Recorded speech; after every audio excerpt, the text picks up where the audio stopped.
सौराज सिंह जी गुड़गांव से आप बैठे। परम पूज्य सदगुरुदेव महाराज जी के चरणों में कोटि कोटि प्रणाम। महाराज जी, कुछ दिनों पहले आपने सत्संग में विविध प्रकार के नरकों और वहां मिलने वाले भयंकर दंडों का वर्णन किया। महाराज जी, प्रश्न ये है कि इसी जीवन काल में कहीं ना कहीं अपराध तो बन ही रहे हैं। महाराज जी, अब कैसे इसका प्रायश्चित हो? हम क्या करें कि हमें कभी भी नरक ना जाना पड़े? वो भागवत ला जरा उसमें से, क्योंकि प्रमाणित विश्वास ज्यादा होता है। श्रीमद् भागवत में ही नरकों का वर्णन हुआ, तो उसी में दवा भी लिखी हुई है, उसको कैसे हम दूर करें। जिस समय अजामिल नाम के एक परम धर्मात्मा पुरुष ने एक दृश्य देखा कि एक वैश्या से शराब पिए हुए गलत संग कर रहा है। बस एक दृश्य ने उसकी वृत्ति बदल दी और वो वैश्यागामी हो गए। सारी संपत्ति अपनी वैश्या को दे दी, यहां तक कि माता पिता धर्म को छोड़ करके पूर्ण वैश्या का ही संग करने लगे। परिणामता कोई भी धर्म न रह गया। भागवत प्रमाण है, वो बहुत धर्मात्मा आदमी थे। इसीलिए साधक को सावधान रहना चाहिए कि कभी भी कोई भी दृश्य तुम्हें भ्रष्ट कर सकता है यदि सावधान न रहे। उनकी ऐसी दुर्दशा हो गई कि भगवत नाम लेना तो बात जाने दो, ब्राह्मण कुल में जन्म हुआ था, शराब पीने लगे और शिकार खेलने लगे, मृग और भी पशु पक्षियों को मार करके खाना, ऐसा सब। पर यदि कोई पहले धर्म से चलता है तो भगवान कृपा करते हैं और उसे अवसर देते हैं। तो संतों की एक मंडली गई तो गांव के लोग ने उपहास में कह दिया कि वो गांव से पूछा गांव के लोगों से कि कोई पवित्र ब्राह्मण हो तो उसके यहाँ रुक जाए, या कोई ऐसा धर्मात्मा, वहाँ बहुत बड़ा धर्मात्मा पवित्र अजामिल है, ऐसा विनोद में उपहास करने के लिए संत मंडली को भेजा। जब वहाँ गए पूछा अजामिल जी हैं क्या? बोले हाँ आते होंगे। तो देखा एक दो हिरन मारे हुए और एक मलिन वेश, देखने से ही लग रहा था कि ये पापी आदमी है। कहीं किंचन मात्र मुख में प्रसन्नता नहीं, तेज नहीं, आनंद नहीं। देखा तो उन्होंने कहा कि भैया हमें तो लोगों ने बताया कि आप पवित्र ब्राह्मण और धर्मात्मा। तो रो पड़ा। संत दर्शन से पातक नष्ट होते। उसने कहा महाराज क्या बताऊं, बहुत नीच आचरण करके आज मैं महान पापी हो चुका हूं। मैं शराब पीता हूं, जुआ खेलता हूं, हिंसा करता हूं, चोरी कर, जितने पाप है सब मैं करता हूं। क्या मेरा निस्तार हो सकता है? जैसा आपने कहा, कोई भी व्यक्ति ऐसा नहीं है छोड़ भगवान और भगवान के निज जन जो अवतार लिए हैं उनके सिवा जिनसे गलती न हो। शास्त्र कहता है नाही कश्चित क्षणमपि जातु तिष्ठत्य कर्म कृत कार्यते ह्रवशः कर्म गुणैः स्वाभाविकैर्बलात्। कोई एक क्षण भी बिना कर्म किए नहीं रह सकता, कोई भी। प्रत्येक क्षण कोई भी शरीरधारी कोई न कोई कर्म करता है, चाहे शुभ कर्म हो या अशुभ कर्म हो। प्रकृति उससे बलात् कर्म करवा लेती है। शास्त्र कह रहा है अब वो जिस स्वभाव का होता है वैसा उससे कर्म होता है। आसुरी स्वभाव का होता है तो पाप कर्म अधिक होते हैं, यदि दैवी स्वभाव का होता है तो उससे पुण्य कर्म होते हैं। पर होते दोनों से, क्योंकि शरीर पाप और पुण्य दोनों कर्मों से मिश्रित बना हुआ है।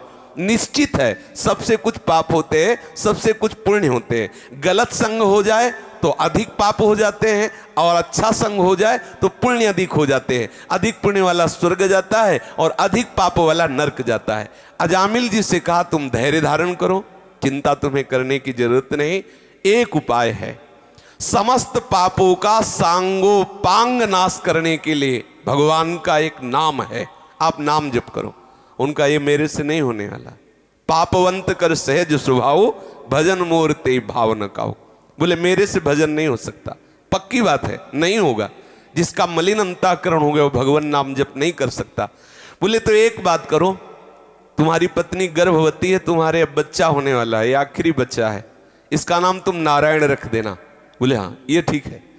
जब पुत्र हुआ उसका नाम नारायण रख दिया तो भगवत कृपा से उसको इतनी आसक्ति हो गई कि खाना पीना हर समय उसी बालक को तो नारायण नारायण पुकारना। देखो संतों के संग का प्रभाव देखो। जहां नाम जप के लिए साफ मना कर दिया था उसका नाम जप प्रारंभ, बेटा नारायण नारायण नारायण। कुछ समय बाद उसका अंतिम समय आया तो मृत्यु शैया में पड़ा हुआ था। उसको याद उसी अपने बच्चे की आई तो यमदूत आ चुके थे। भय से वो आक्रांत होकर व्याकुल होकर पुकारा नारायण बच्चे के लिए। जो ही इतना निकला तेवी भगवान के दिव्य पार्षद, नारायण नाम पूरा नहीं निकल पाया था और भगवान के पार्षद चतुर्भुज रूप धारण किए हुए गदा शंख चक्र और तलवार लिए हुए विराजमान हो। तुरंत यम पास काट दी और यम के दूतों को डांटा और कहा तुम इस निष्पाप पुरुष को दंड क्यों देते हो। तो उनका महाराज आप वैसे देखने में तो बहुत दिव्य लग रहे हो, ये निष्पाप कैसे हो सकता है, ये तो महान पापी। बोले ये परम पवित्र हो गया क्योंकि इसने समस्त पापों का प्रायश्चित जिससे होता है वो हमारे प्रीतम प्रभु का नाम उच्चारण, एक नारायण नाम उच्चारण मात्र से इसके सारे पाप नष्ट हो गए। स्वयं कहते हैं अयम ही कृत निर्वेशो जन्म कोट्यंग सामपि यद व्याजहार विवसो नाम स्वस्त्ययनम हरे एतेनैव रघो नोष्य कृतम स्वादघ निष्कृतम यदा नारायणायेति जगाद चतुरक्षरम। यमदूतों एक जन्म नहीं, इसने करोड़ करोड़ जन्मों के पापों का प्रायश्चित कर लिया क्योंकि इसने श्रद्धा से नहीं, भगवत भाव से नहीं, पुत्र के ब्याज से, पुत्र के बहाने से नारायण नाम लिया। जिनका नाम लिया उस नाम की इतनी महिमा है कि एक जन्म नहीं करोड़ों जन्मों के पापों का प्रायश्चित कर लिया। जिस समय इसने 4 अक्षर पुकारा नारायण चतुरक्षरम जगाद चतुरक्षरम नारायण, ऐसा उच्चारण करते ही जितने इसके रजिस्टर नरक में भरे पड़े थे सब जला दिए गए। नारायण नाम उच्चारण करते ही ये निष्पाप हो गया। तो बोले महाराज कौन कौन से पापी पवित्र हो सकते हैं। स्तेनः सुरापो मित्र दुग्ब्रह्महा गुरु तल्पगः स्त्री राज पितृ गोहंता ये चपातकिनो परे। जो चोरी करता है, शराब पीता है, मित्र से द्रोह करता है, जो ब्रह्मघाती है, जो गुरु पत्नी गामी है, जो ऐसे नीच पुरुषों का संग करने वाला है, जो स्त्री की हत्या करने वाला है, राजा की हत्या करने वाला है, पिता की हत्या करने वाला है, गाय की हत्या करने वाला है, और भी जो बड़े से बड़ा पापी हो, सभी पापियों के पाप का नाश करने के लिए एकमात्र भगवान नाम है। जो हरि नाम का उच्चारण कर देते हैं, कृष्ण नाम का उच्चारण करते हैं, राम नाम का उच्चारण करते हैं, नारायण नाम का उच्चारण करते हैं, उसी क्षण वो समस्त पापों से मुक्त हो जाते हैं। सर्वेषामप्यघवता मिदमेव सुनिष्कृतम नाम व्याहरणम विष्णुर यतस्तद्विषया मतिः। समस्त पापों का प्रायश्चित एकमात्र भगवन नाम है। वो किसी भी बहाने से सही भगवन नाम उच्चारण कर ले परम पवित्र हो जाएगा, उसे गंगा नहाने की जरूरत नहीं। जो ऐसा महापापी है, न गंगा न गया सेतुर न काशी न च पुष्करम जिह्वाग्रे वर्तते यस्य हरिरित्यक्षरद्वयम्। हरि ऐसा उच्चारण कर लिया, उसे गंगा नहाने की जरूरत नहीं, उसे सेतुबंध रामेश्वर गया आदि में पिंडदान करने की जरूरत नहीं, उसे किसी पुष्कर तीर्थ यात्रा जाने की जरूरत नहीं, वो परम पवित्र हो गया। ऋग्वेदोऽथ यजुर्वेदः सामवेदो अथर्वणः अधीतास्तेन येनोक्तम हरिरित्यक्षरद्वयम्। जिसने पुकारा हरि, उसको वेद पढ़ने की जरूरत नहीं, ऋग्वेद सामवेद अथर्ववेद सब वेदों के पाठ का उसे फल मिल गया। और बोले प्राण प्रयाण पाथेयम संसार व्याधि भेषजम दुख क्लेश परित्राणम हरिरित्यक्षरद्वयम। जिसने हरि ऐसा उच्चारण कर लिया तो प्राण छोड़कर जो यात्रा होनी उसके लिए उसने पूर्ण व्यवस्था तैयार कर ली। अर्थात शरीर छोड़कर जो जाना है अब वो सीधे भगवत धाम जाएगा, उसे यमराज के दूत देख नहीं सकते। उसने सर्व पापों का प्रायश्चित कर लिया, ना उसे वेद पढ़ने की जरूरत, ना गंगा गया काशी जाने की जरूरत, ना कोई यज्ञ करने की जरूरत। जिसने हरि हरि हरि, नारायण नारायण नारायण, राम राम राम, कृष्ण कृष्ण कृष्ण ऐसा नाम उच्चारण कर लिया। भगवान के परम प्रेमी श्री धर्मराज जी महाराज भगवत भक्तों के लिए धर्मराज है और दुष्टों के लिए वही यमराज है।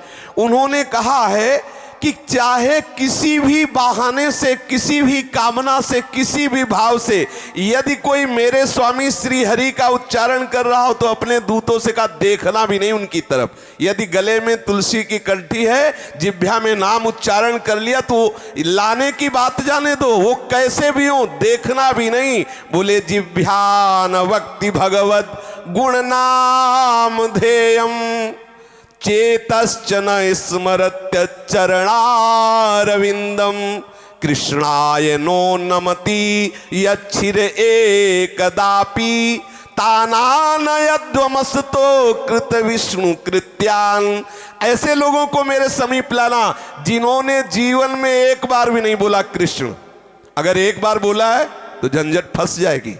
पीछे एक बार चरित्र सुनाया था कि संत के कहने से 2 बार राम राम कहने से यमराज जी को बड़ी समस्या में फंसना पड़ा था। जीवन में यदि एक बार कृष्ण बोला है तो उसे मेरे यहां मत लाना।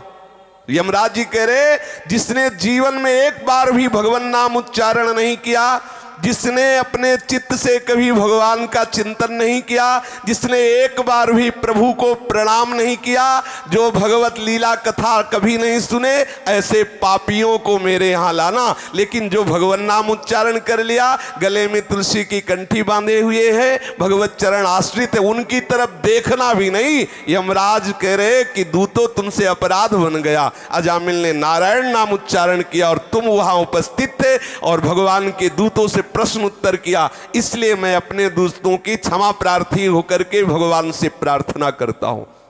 सार बात है किसी भी भाव से भगवान नाम उच्चारण कर लो, आपको नरक नहीं जाना पड़ेगा। स्वयं भगवान के पार्षद स्वयं यमराज जी और श्रीमद् भागवत इस बात की साक्षी है। भगवान नाम उच्चारण मात्र से सारे पाप का प्रायश्चित हो जाएगा। तुम्हें ना यहाँ वो फल भोगना पड़ेगा और ना नरक जाना पड़ेगा, ना इसमें रुपया लगता है, ना इसमें ये कहा जा रहा है कि आप नहा धो के जपो। जैसी स्थिति में हो, राम राम कृष्ण कृष्ण हरि हरि श्री हरे नमः राधा राधा, जो नाम प्रिय हो नाम जपने का प्रयास करो। नाम समस्त पापों का नाश कर देता है।